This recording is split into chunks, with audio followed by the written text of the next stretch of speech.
Hello, Peaches. Hi, and welcome to No Peach Left Behind. We're here today with Katrin with Love, who's here to talk to us about vaginismus and how to live pain-free and have happy sex. Can I say that? Have happy sex? Totally, yes. Please tell us a little bit about yourself. Sure thing. Well, my name's Katrin. I live in Toronto in Canada. I was born in Bulgaria in Europe and moved to Canada when I was 9. So hanging out here with my parents and my older sister, my little nephew, which has been really exciting in our lives. And life's journey kind of took me on an odd path, one that's more popular than many of us realize in the experience of painful sex. It's not the thing that you wish would happen to you, of course, as any other challenge in life. But it has really took an interesting turn in my professional life in deciding to guide people through the experience of overcoming vaginismus.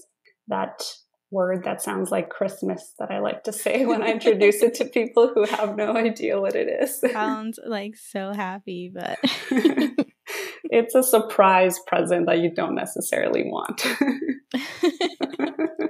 Yeah, it's like those socks that you didn't ask for, but you're going to wear them anyway. Exactly. So yeah, now I, after having overcome vaginismus myself in a pretty long journey of 6 years, although not the longest out there, unfortunately, I'm really now passionate about helping other people avoid all of the mistakes that I made and all of the pain that I felt that was unnecessary and only made my life worse. So that's a bit about me. Yeah, that was great. That's a lovely intro. I'm hoping that this will go viral and then everybody will get to hear, about vaginismus and how we can make people's lives a little bit better, or people can make their own lives a little bit better. But just for people who don't actually know what vaginismus is, right? Like this is their first time ever hearing about it. How would you describe it? Well, so many different ways. One thing I like to say is that it's almost like a panic attack in your vagina in most simple terms. And it is the involuntary contraction of the pelvic floor in anticipation of penetration or in the attempt of penetration. So essentially you have your pelvic floor muscles having a mind of their own where they may contract and tighten, so much so creating essentially a wall at the entrance at the vaginal opening, making penetration either impossible, where no finger, tampon, penis, sex toy could enter, or if it is possible in any way, shape, or form, it's extremely, extremely painful. I recently saw a post on Instagram that said if 2020 was a sex toy, and it had a cheese grater in the shape of a penis illustrated in the picture. And I'm like, yep, now people know what vaginismus feels like. Oh my God, vaginismus feels like 2020. Okay, that is a very vivid image. Oh my God. I was thinking about this because obviously I was researching a little bit and reading about you and stuff. And I was thinking about how I sound like a hypochondriac, but I feel like it's something that I could have because I've never had sex. I'm still a virgin. And so I've never tried to like really put anything up there. My mom is a Hispanic Dominican woman. They don't believe in like putting tampons in unless you started having sex. Like they just think that like any kind of penetration before you get married and have sex is just bad for some reason. At least that's what she taught me. So I wasn't taught to wear tampons. So I never did that. I tried a few months ago actually to wear a menstrual cup because I was like, trying to be eco-friendly and it's a little cheaper in the long run, reusable and sustainable. And I tried to put this thing up there and I could not get it up there. I don't know. I didn't know how to do it, right? Like I watched some videos about it. And of course, people are always talking about like, because it's such a weird, different thing that, it's really hard sometimes at first. You have to try a few times and try different brands and stuff to get it up there. And I was just like, I could not get it. Like I could not get it past like the little bit of the entrance, just like a little bit. And then like the rest of the thing was just no. So I kind of gave up on that. And I was like, okay, maybe it was just too big. Maybe the cup was too big and like the silicone was just like really kind of hard and just too inflexible, and I have never put anything up there. So maybe that's why. But then after reading all this stuff about vaginismus, I was like, I mean, I could have it and I just wouldn't know. Like, how would you know if you had it without actually having sex or anything? Well, first, sorry that you had that experience. And was it painful would be my question. Was it painful trying to put it in there, or was it an experience of tightness but a neutral feeling? Definitely tightness. And it must have been a little bit painful, I think, because I only tried once to put it up there. I tried like for 5 minutes or so, and then I just gave up on it. So I think it might have been a little bit painful, but I just thought like, oh, this is just the wrong cup for me. Yeah. Well, it's very possible that you're not experiencing vaginismus, and of course, it's possible that you are. But I just want to create, this hope that you're not, because using a menstrual cup is definitely a advanced level task for most people. Even people who don't experience vaginismus or any pain with sex, they might struggle with it in getting their fingers up there, as opposed to sliding in almost like a tampon size thing. But you asked about whether there are some telltale signs, of whether you're experiencing vaginismus. And often for people, it is that first experience of using tampons that just doesn't go the way that they imagined. And for many of us, that is the experience of a full out wall, where people might wonder, do I have a vaginal opening? Like, is there even an opening there? So that wasn't your case, it seems like. And then the other aspect of it could be seeing that there is a stabbing or burning pain as you try to insert anything.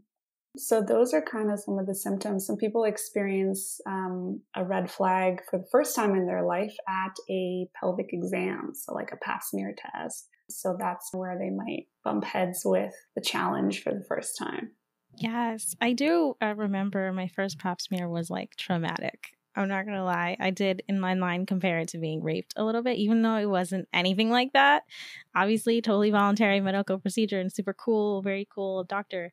But it does feel like really, really violating to have somebody like just sticks their finger up in you when you're not aroused or like in the right context or in the right mood at all. Totally. I can so relate to that. And it does, in fact, create a traumatic experience in our nervous system, because trauma really is anything that the body perceives to be dangerous. It is anything that is less than nurturing in our system. And anything has the potential to be traumatic. It's all about how we perceive it, right? Not so much about the act or the intention of the act. So for the nervous system, that finger going up in your vaginal opening at a time when you're not expecting it, you're not sexually aroused, which means your actual nervous system, your body, had no idea there's something coming. I really like explaining the whole role of the cervix in penetration, because the cervix moves up and down during our menstrual cycle, but also during sexual arousal. The brain tells the cervix, like, hey, we're about to have some guests up in here. Can you move up and out of the way and make space for that penetration? And that's just not something that happens at a doctor's office. It all makes sense now. I actually learned that really, really recently, though, about how your cervix moves up and down. And it was because I watched one of those videos about the menstrual cups, learn how to put it in. But I don't think that's something they ever mentioned to me at school, because I remember I was shocked. I was like, what do you mean stuff like in there just moves around depending on your cycle? I had no idea also. And only after going through my own stuff and healing journey and understanding the anatomy and such outside of the public education system is when I realized, okay, well, this is actually pretty intelligent how our body works. And ever since, with people that I've talked to in consultations and in working together, there have been maybe one or two of us that knew this from their own experiences, just that our schooling doesn't jump into the details as much as we would hope it does. Yeah, and it seems like it's pretty relevant. It's not one of those things that like only happens to a select few people. It's like every woman experiences that. So it's like, why wouldn't you mention it? I don't know. There's so many things about our education system, though. That could be a whole new podcast, honestly. And also the pap smear exam in itself, and the way that medical professionals approach it, because the top priority in my mind and our experience of a pap smear is for us to feel safe in what is about to happen, and for us to actually have an expectation of, okay, when is my vaginal opening going to be touched, as opposed to having that speedy like ramming up of the finger or the instrument that's used. Right. We're like, oh, it's just 2 seconds. Don't worry. Just don't tense up. As soon as you say don't tense up, I'm going to tense up because I'm like, oh shit, something's going to happen. Exactly. And also our subconscious mind, it actually doesn't register any negatives. So if you say don't tense up, all it hears is actually tense up. That's why I like, as a little tip I give people in the way to use this in their daily lives, when someone says thank you to you, instead of saying no worries or no problem, because the subconscious mind would actually register problem, worries, like, alarm system going off, to say you're welcome instead. Oh, that's a good tip for me because I really like to say no worries. And it's good to hear that because it's true. Like sometimes I'll say it and people will repeat it back to me. And you're like, oh yeah, no worries. Because they're like surprised that I said it. I'm like, yeah, no worries. And now I'm like, okay, maybe I shouldn't have said that. Maybe their subconscious was like, this sounds like a problem. No. But it's funny that you would mention that about how the subconscious doesn't register negatives. Because I was watching I'm getting really into TikTok. And there was this one video by this like school teacher. I think she was like a pre-K or kindergarten teacher. And she was talking about that, how she's like, oh, when parents are trying to stop their kids from doing bad things, like don't get on the table, they'll say, don't be on the table, like stop, or like whatever. And then kids, because they're just like little ids, they're little, like their subconscious rules their life, basically. They don't have any controls in place yet. Yeah, she said like for them, like they just hear that as like, if you're saying don't jump on the table, they hear like jump on the table. They continue to do what they're doing. So she's like, oh, the best thing you can do is just tell them exactly what you want them to do. Just say feet on the floor now, like no negative, just like this is what I need you to do right this second. And that's more likely to get through to them. And yeah, so it's crazy that you would mention that because I literally just heard that idea the other day and I didn't connect it to adults or anything. I just thought like, oh, kids. I guess we're all kids at heart and we forever remain kids, hey? Yeah. But it's very cool that that's applicable to parenting and how to be a good parent, how to be an effective parent. Yeah. I wanted to ask you, you mentioned you haven't had sex before, and I just want to deconstruct that a little and ask you about your experience. Have you had intimate touch before? Have you had like sexual arousal before in your life? I haven't with a partner. Yeah, I haven't had a partner that I've been like, intimate with or tried to do anything with. Just me, myself, in my bedroom, Yep, got it. Well, most of us often, we say, I can't have sex, especially those experiencing vaginismus. And in your case, I haven't had sex and you haven't had partnered sex, but you have had solo sex, which is beautiful in itself.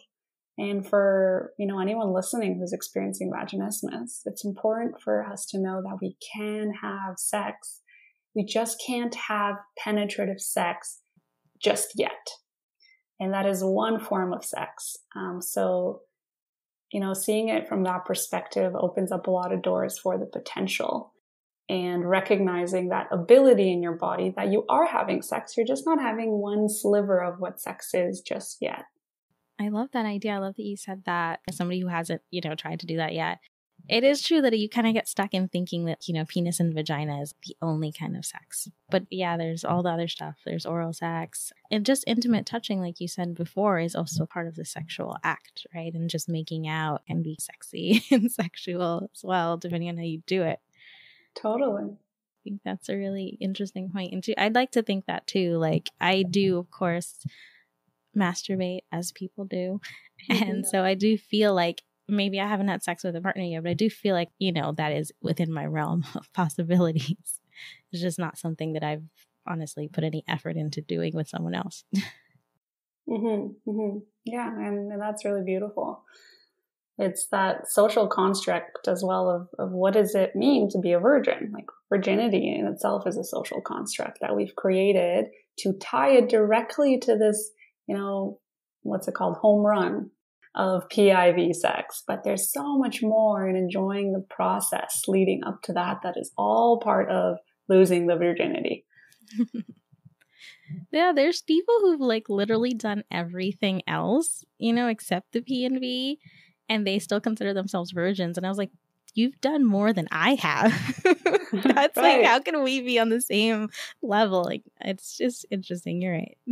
Social construct. It totally is, yeah. Since we're on this topic, sort of masturbation and like pleasuring yourself, I know I read on your blog that you talk a little bit about self-pleasure and how that's an important part of the healing process if you are going through vaginismus. Do you mind sharing a little bit about how that worked out for you? Because I know, well, I don't know anything, so let's just go with that. Yeah, of course.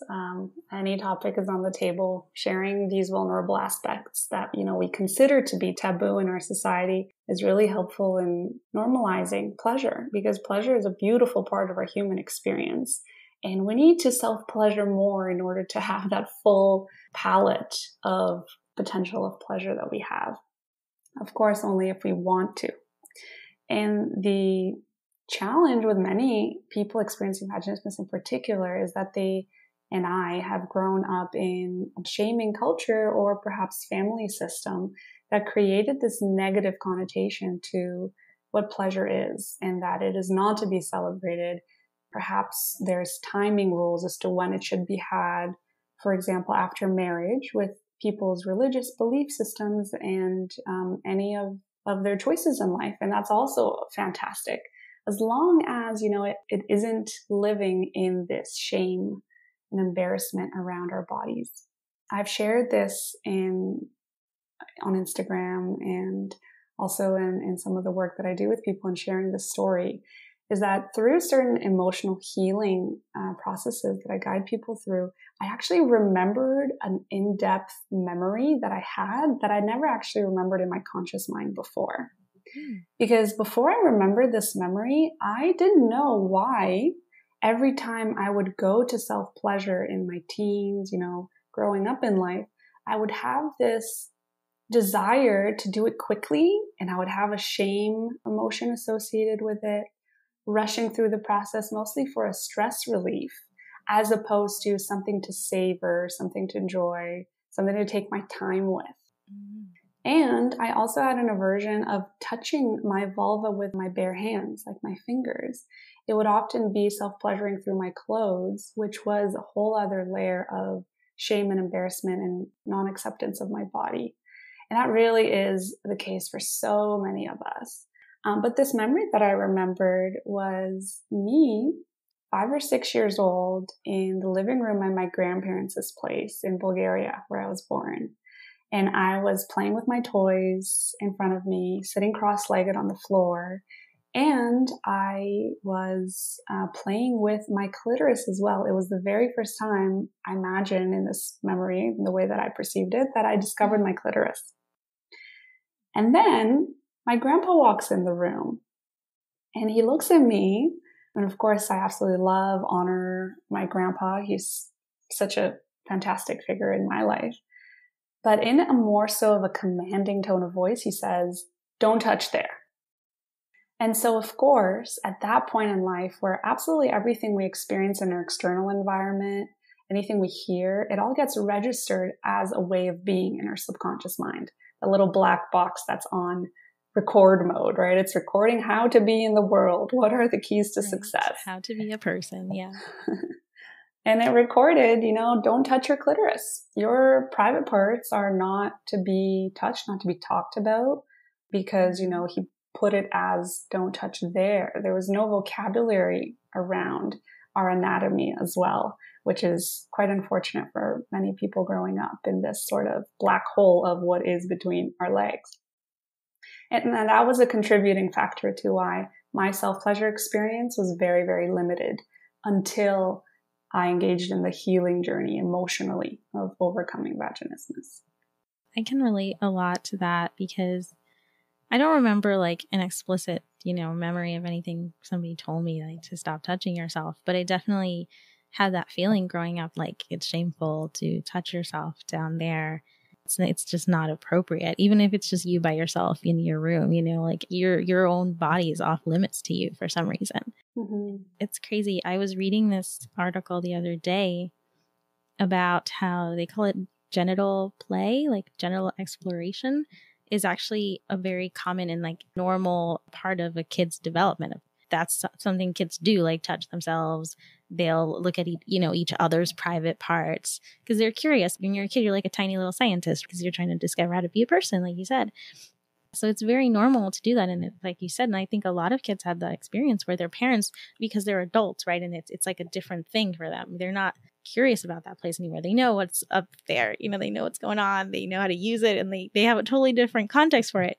So for them, they feel super uncomfortable watching their innocent child who they don't associate with like sex and eroticism touching themselves down there. But the child gets the message of like, don't touch there. That's a no-no place. Like, just pretend it doesn't exist because it's not for you, even though it's a part of you. Like, it doesn't make sense. Yeah.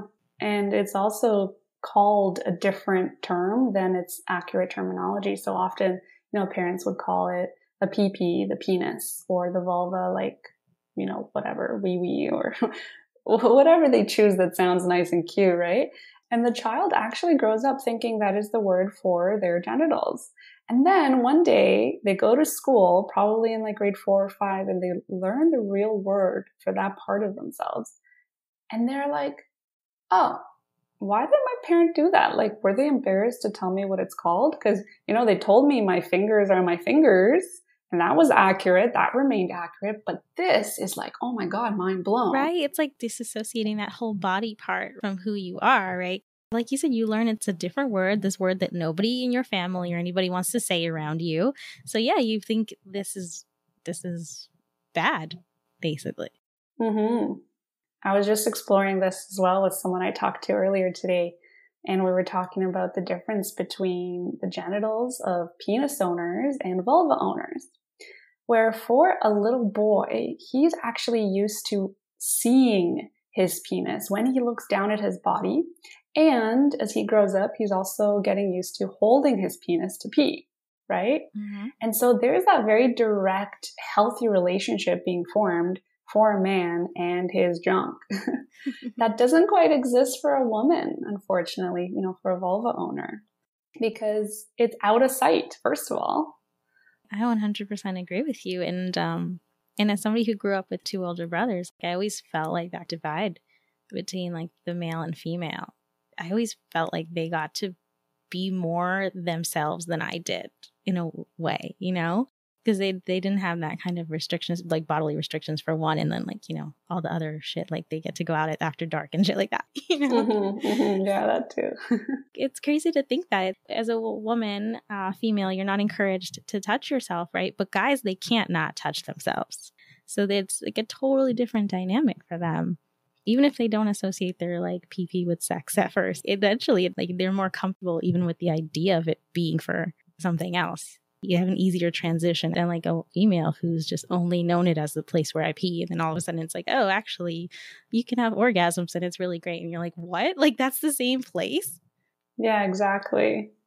And also the masturbation dynamics between penis owners and vulva owners is very, very different. Where I remember in high school, it kind of became a normal thing for guys to kind of tease each other about how often they masturbate or whatever. Or even like a guy in my high school going to the washroom really often during class. People would kind of like make little jokes of like, what is he doing in there? Oh my God, no. Even just guys scratching themselves. Because you get itchy down there, right? Because it gets sweaty and stuff. Guys can scratch themselves all day long. And it's just like, oh, that's just a boy being a boy. God forbid a girl even like puts her hand near her privates. It's like immediately like, what is she doing? Yeah. And it's so unfortunate that this too creates a resentment in our nervous system often of being born with a vulva.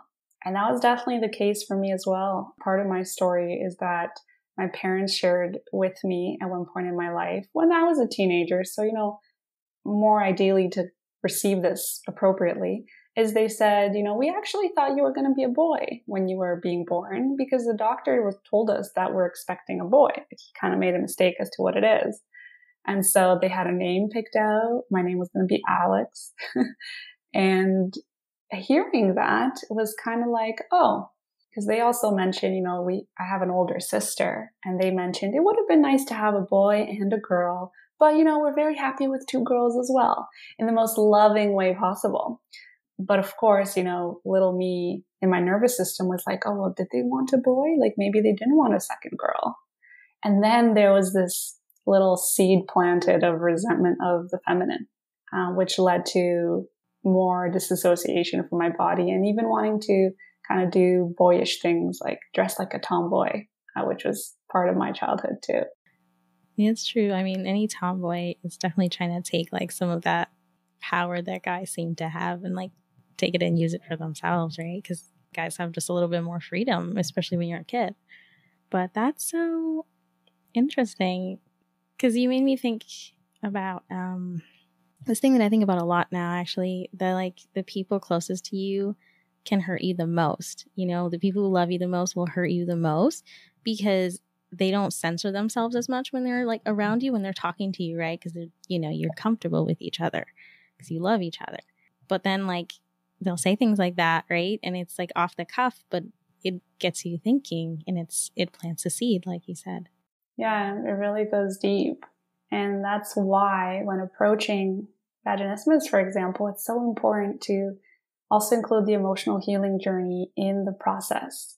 Not only with approaching it with, you know, let's stretch out my muscles and make sure I can be penetrated. It's a lot more with healing from certain things in life that maybe created a resentment of the feminine, or very often in our cases is fear of the masculine for one reason or another, whether your parents fought a lot as a child, and you kind of had one example of a man in your life be potentially a source of fear for you in some way, or a source of confusion as to whether this person can be trusted or not.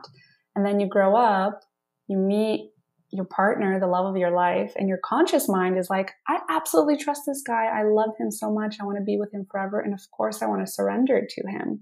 Or if it's a woman at the same time as the partner, you might have this association with, I absolutely love her. I want her in my life. I'm so comfortable with her, etc. But your nervous system might have that fear of that particular sex registered in your subconscious mind. And that's where things can go south and can be really, really confusing to uncouple that difference between the conscious mind's desires and the truth that we hold within deeper parts of ourselves. Yeah, that makes perfect sense because, at least for me growing up, I got the message a lot that, you know, men are not as safe. They're not safe. They can take advantage of you if you're not careful around them. If you give them an opening, you know, they'll take it. They can't control themselves. Like, you know, you get that message a lot, especially as a female, where it's like, you have to be the one who's like the gatekeeper of your vulva and stuff. You have to be the one who protects yourself, because if you give them even an inch, they're going to take a mile. And it makes me wonder even more, like, how many women experience like vaginismus and similar things like that, because that messaging is just so pervasive. Like, it's not just my parents who say things like that, right? Like, I see it in TV all the time, like the woman who's walking in the park at night who gets raped, you know, like, oh, she shouldn't have been doing that. That wasn't very smart. Like, you know, like all that stuff they've built on, even if you know consciously, like, that's not logical, and like, you know, the odds of these things happening, or like, you know, it's not your fault. That person, he, you know, had his own intentions. That's on him. But even if you know that consciously, yeah, subconsciously it does sink in and it does build that kind of fear. Yeah, we've literally been steeped in a society built on fear, unfortunately. And also for reasons that can be perceived as good reasons by the people in our lives who've created those kinds of rules. Because of course, with good intentions, they want to keep us safe because they have the belief that men are dangerous, right? That limitation gets taken down from generation to generation to generation, and it gets passed down to all the women and all the men in the unique challenges that they experience. And it's up to us to break the cycle, is to do that inner work, that self-development, and then to, you know, raise the next generation that isn't living in fear anymore. Yeah. It's hard though to draw the line, right? Because I forget the statistic that like a lot of rape is like acquaintance rape. You know, it's like somebody that you knew, somebody that had a chance to get close to you, like, you know, took advantage. And I do remember growing up, my mom, I think she like read in an article or like on the news or something, she heard something about an uncle who like took advantage of his niece. From then on, she like told me like, if I leave you in the house alone for like 5 minutes because I went shopping or something, Or like, just if you're like alone in the house, like don't open the door, even if you see it's like your uncle or somebody like, right? Like even if it's some man that like don't open the door for him, if I'm not there, if your dad's not there, your brother's not there, and that does builds, right? Like that kind of feeling that's like, I can't even trust the people who I care about, which is like you said, when you have your partner that you fall in love with, the subconscious is still there, right? Because you learned like even the people that you love will hurt you. True. I have never thought about it this way. That's a fantastic point. Yeah, even the people close to you can hurt you. And maybe you even have had experiences with past partners hurting you. But yeah, a really good parallel between the two. It's shitty though, because it's like something that's so hard to deconstruct, right? And all the inner work that you have to do to get your walls down and to reprogram your brain. It is possible to get hurt, but it's also possible to have a really wonderful relationship, and you need to open up and take that risk and be willing to be there, to be present. Yeah, I guess it's almost like assume people are innocent until they're proven guilty. Yet in that assumption that they're innocent, you also want to make sure you yourself are balanced and feeling safe in your body and in your environment. So definitely really hard to draw the line and find that balance. Yeah, so there's that. And I can only think about like how frustrated I am now about how it was raised. But I have more questions. The frustration is real, isn't it? It's just so much. It can be a little bit overwhelming to think about sometimes, right? Because when you're going through your daily life, you're just chilling, you're just doing what you do. But when you sit down and actually think about like all of the garbage that has been dumped on you your whole life, all the things that you took in, because when you're a kid, you just take things in, right? You don't have a filter, you don't really have a worldview or anything. Like you don't have anything, you're building it. So you're taking in everything that people are giving you. And then when you end up at this place where you're now an adult and you can like think for yourself, you're stuck with all of this baggage that you have to wade through in order to find the little nuggets of goodness and things that you actually want to keep and live by. That it's like all buried down in you. And that is so frustrating. And I recently actually started going to therapy a few months ago because, like I said, I studied psychology, so I was open to the idea. And then I just eventually was like, you know what? I'm getting to a point where like I really don't know what to do with myself. Like I've been, I think a lot about these things. I think about like my experiences and stuff, but I honestly know that I can't do this by myself. It's very hard to do by yourself. And I know that they went to therapy, right, for the vaginismus. How did you feel about the experience? Like, how did you think it helped you with your trauma and overcoming vaginismus? So I went to a sex therapist for 3 or 4 appointments, and I got a lot out of it in a particular way that I'll explain. It was funny that we were able to actually get benefits through my boyfriend's parents at the time. They were so supportive and beautifully, allowed that sort of support with professional help. And thankfully I went to a sex therapist who was actually the first person to mention the word vaginismus and confirm all of the research that I had done so far and Googling it in the middle of the night, trying to find answers.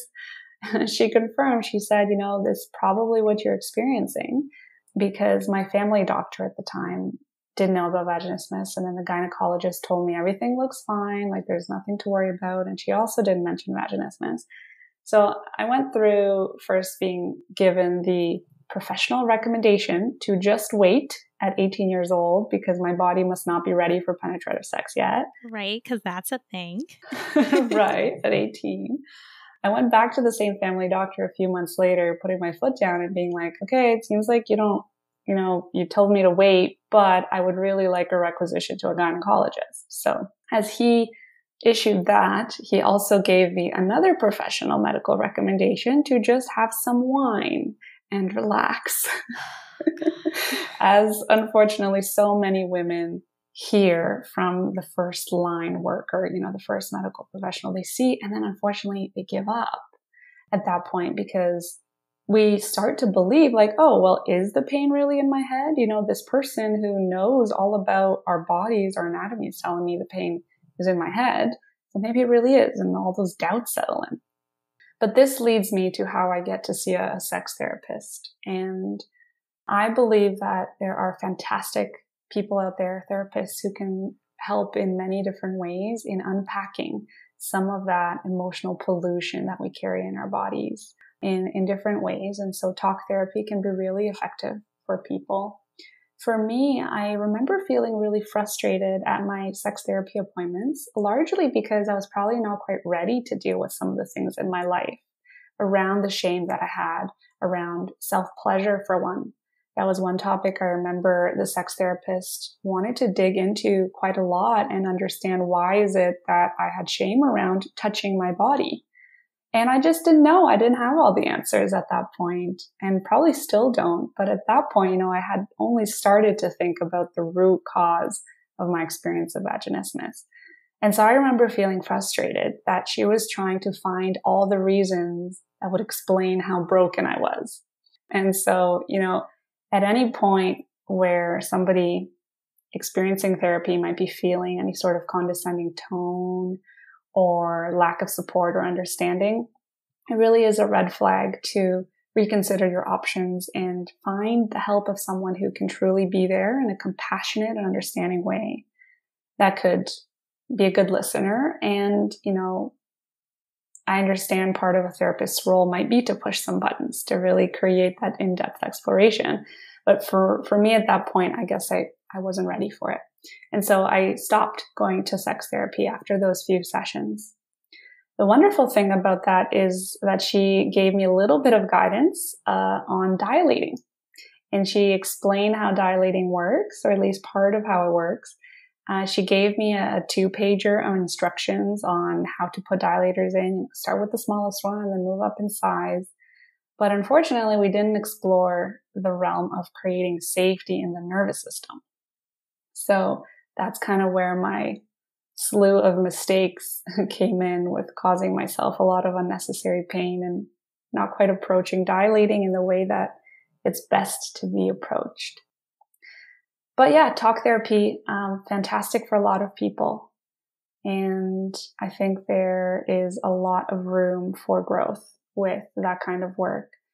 Of course, it is conscious therapy very often. Some wonderful practices on the body can be introduced, and it is talking between, conscious mind to conscious mind. And I find a lot of value with working with the subconscious mind and the nervous system and creating that sense of safety.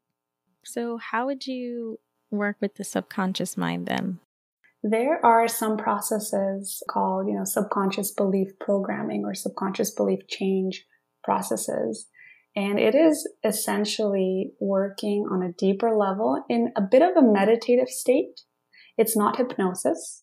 It is a body of work that Bruce Lipton is a big advocate of. I don't know if you've heard of him before, but he is essentially the man behind the biology of belief, explaining how is it that our cells interact with each other in responding to the external environment, and then making a really interesting tie between that and the role of our subconscious beliefs in our life. Our conscious mind is responsible for 5% of our behavior, and our subconscious mind is responsible for 95%. So engaging in that kind of work, we're really able to tap into those deep layers of the iceberg that live beneath the surface that aren't quite as attainable. I guess that makes sense, especially when it comes to, sex and pleasure, because it's a visceral thing, right? Something that you embody. It's not really something you can think about.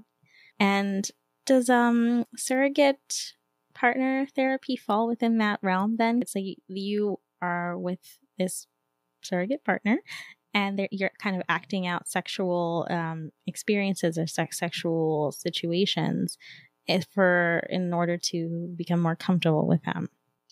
Yeah. So great question about surrogate partner therapy. And surrogate partner therapy really is when you have a surrogate partner come into a triad relationship between, a person, a talk therapist usually, and then a surrogate partner therapist. And the surrogate partner therapist serves as the liaison between the communication, between the client and themselves, and also the therapist and themselves, giving a whole new dynamic and a whole new layer to the therapeutic experience, which I think is really, really powerful. It is a somatic experience now where you're starting to look at the pleasure aspects and like the intimate connection that's possible between humans in the way that one person can experience that in their own nervous system in their body. So I interviewed a wonderful surrogate partner. His name is Brian Gibney. And that's where I've learned about this wonderful form of therapy, and definitely, reaching out to him for more details would be super awesome. But he has essentially explained the importance of that somatic experience in the body, working with someone to start to create a sense of communication possibility, right? Like how to understand what is it that we need and want in order to feel safe in our skin. And then starting to be able to communicate our desires, understand what kind of touch we crave and want and need, and having that dynamic then jump into a healthy relationship rather than something that may have been built up as a pattern to have unhealthy relationships in our lives. Okay. He'll help you like find your erogenous zones. That too. Yeah. The way I imagine it though is that he's like fingering you or something. Like he's like fingering you and you're like doing it until you feel comfortable and like your walls loosen up or something.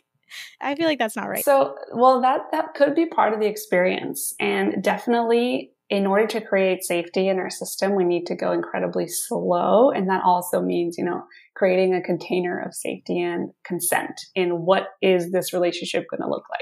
Some people end up having penetrative sex with their surrogate partner if that is one of their goals, to have that experience and to perhaps be fingered by their surrogate partner. If the surrogate partner does the kind of work and if they want that kind of work to be done in that relationship.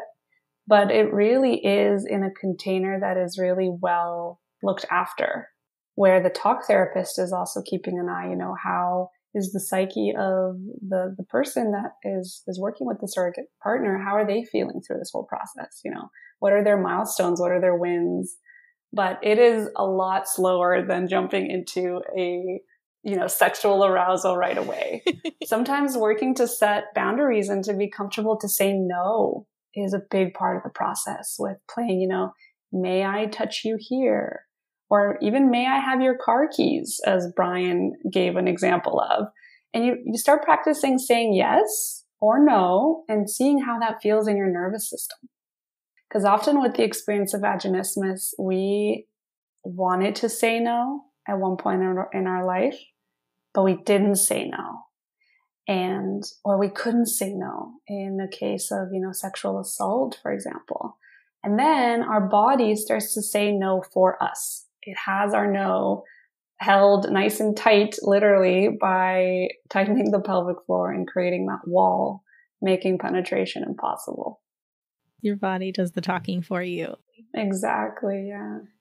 But it's hard to imagine, like, even if you, are doing this therapy for like a year and you've been working up to it and your goal is to do penetrative sex with your surrogate partner. I feel like it's just, isn't it so hard to disconnect like your feelings from, your pleasure? Because I feel like it'd be so easy to catch feelings for your surrogate partner. And then it's like, no, this is just, like basically a therapist. He's like a therapy tool. So I feel like that'd be so hard. I mean, how many people do you think end up falling in love with this person? I could imagine a whole lot.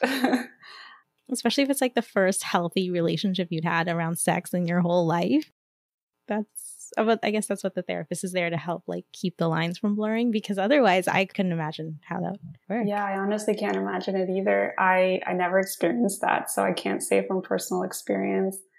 But I imagine that, in practice of communication and intimate touch and feeling safe in an intimate experience, what really gets built is this human connection, right? This realm of sexuality that you've never experienced before. And with that, for many of us, like 99% of humans, I imagine, unless there's something off in the way that you relate to people, it registers as emotional connection. as, I love you. Please be with me now, surrogate partner. Let me send you love letters from across the country.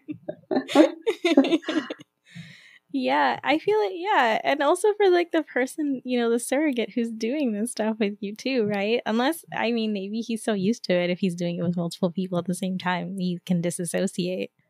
That I just don't know how that would work at all. But it is interesting. And it reminds me of, have you heard of like in Japan, they have this, it's similar. It's like a surrogate partner, but he's like this dude that women call to their homes and they just cuddle. I have heard of that. Yeah, it's like the step before basically surrogate sex partner. Mm-hmm. And I imagine that would be part of the surrogate partner experience too, is like at a certain stage of intimate touch is cuddling. And for a lot of people, that could be the very first time they experience healthy human touch. Like having grown up in an abusive environment, for example, anything can be perceived as a potential threat. And like a touch on the shoulder could be, and a lot of people live with that fear. So yeah, cuddling. I feel like that'd be an awesome job as well. Yeah. Getting paid to lay in bed and stroke someone's head and just make them feel loved. And it's really cool that exists at all anywhere. I wonder if that's like a thing in the States, like in North America, and it's just like so underground here that like nobody started talking about it. Because I've only heard about it for Japan so far. Yeah, probably a whole lot of things exist that we don't know about. Right? Maybe things that we don't want to know about. That too. This is a good one. Hey again! Thank you so much for listening to No Peach Left Behind. There is one more part to this conversation, so keep an eye out for that. And as always, please like and subscribe so more people can find this podcast and hopefully benefit from it. You can find the full transcript for this episode and links to important references at peachiness.com. And you can find us on Instagram at just.peachiness. Until next time.